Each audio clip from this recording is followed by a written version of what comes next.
Class third, subject maths. Maths में आज हम रिवीजन वर्क पढ़ेंगे यानी प्रश्नमाला 1.1 फिर से पढ़ेंगे और ये है हमारी प्रतिरूप यानी पैटर्न। अब पैटर्न क्या होता है?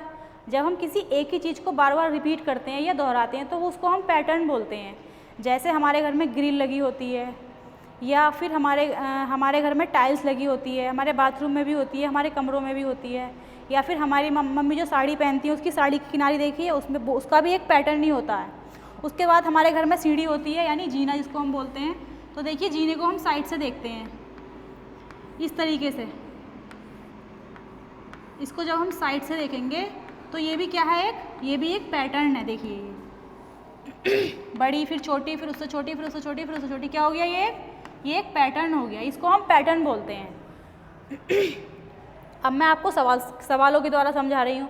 जैसे मान लो ये क्या दिया हुआ है, ये हमें 2 से 8 तक दिया हुआ है। इसका मतलब क्या हो गया 2 फिर 3 फिर क्या लिखेंगे हम यहाँ 4 इस तरीके से। फिर हम लिखेंगे यहाँ 5 ठीक। फिर हम लिखेंगे यहाँ 6 और 6, फिर लिखेंगे 7 और 7 और लास्ट में क्या हो गया हमारा 8 और 8। तो ये क्या बन गया हमारा एक पैटर्न बन गया। इसी तरीके से हम नीचे वाला देखेंगे, ये 2 फिर 2 में हमने 2 ऐड करा तो फिर 4 हो गया, 4 में 2 ऐड करा 6 हुआ, 6 में फिर हम 2 ऐड करेंगे कितना आ जाएगा 8, 8 में 2 ऐड करेंगे कितना हो जाएगा 10, 10 में 2 ऐड करेंगे तो कितना हो जाएगा 12, 12 में 2 ऐड किया हमने 14। ये भी हमारा एक पैटर्न ही बन रहा है। 14 में 2 ऐड करेंगे कितना हो जाएगा 16, 16 में 2 ऐड करेंगे 18, 18 में 2 ऐड करेंगे 20, 20 में 2 ऐड करेंगे कितना हो जाएगा 22 और 22 में 2 ऐड करेंगे तो 24 और 24 में 2 ऐड करेंगे 26, 26 में 2 ऐड करेंगे 28। तो ये भी क्या बन गया हमारा एक पैटर्न ही बन गया। उसके बाद नीचे वाला हमें क्या दिया है, देखिए ये हमें दिया है ए, उसके बाद हमें बी दिया है, फिर हमें ए दिया है, उसके बाद फिर बी है। तो हम क्या लिखेंगे उसके बाद हम फिर से ए लिखेंगे 2 बार, उसके बाद फिर एक बार हम बी लिखेंगे, फिर 2 बार ए लिखेंगे हम, उसके बाद फिर बी लिखेंगे, फिर ए लिखेंगे हम, फिर बी लिखेंगे, उसके बाद फिर हम ए लिखेंगे। यानी ये पैटर्न ऐसे ही चलता जाएगा। इसके बाद ये देखिए ये क्या है, ये ट्रायंगल है, ये सर्किल है, ये स्क्वायर है और ये रेक्टेंगल है। यानी ये क्या है त्रिभुज है, ये गोला है या वृत्त बोलते हैं इसको, ये हमारा क्या है वर्ग है और ये आयत है।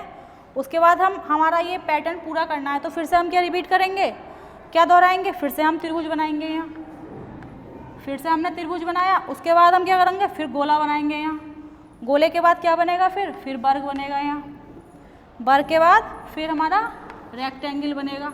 इस तरीके से ये पैटर्न भी ऐसे ही चलता जाएगा। इसके अलावा भी हम और भी सवाल कर सकते हैं इसमें।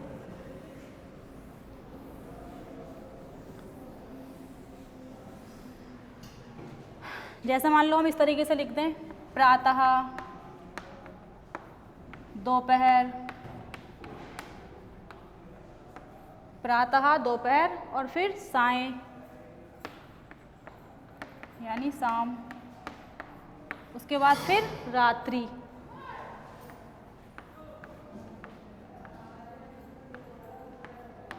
फिर इस तरीके से फिर से हम इसको दोहराएंगे, फिर प्रातः लिखेंगे, फिर दोपहर, फिर सायं, फिर रात्रि।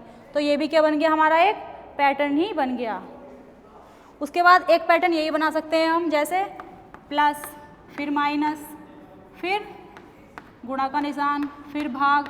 इस तरीके से फिर हम क्या करेंगे फिर प्लस लगाएंगे, फिर माइनस, फिर भाग और फिर गुणा।